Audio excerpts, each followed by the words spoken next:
Hapo zamani za kale Mungu alikasirika, viumbe alivyoumba vyote vilipomuasi.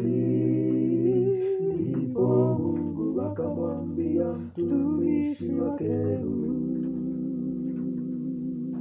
jenga safina, nitaileta gharika, wahubirie watu waache dhambi zao, waingie safina, gharika inakuja.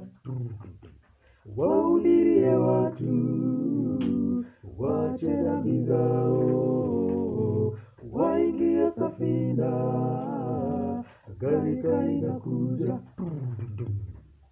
Wachukue na wanyama ni wawili kwa wawili, waingie kwenye safina, nao wataziokoa nafsi zao. Ewe ndugu tufungulie, ewe ndugu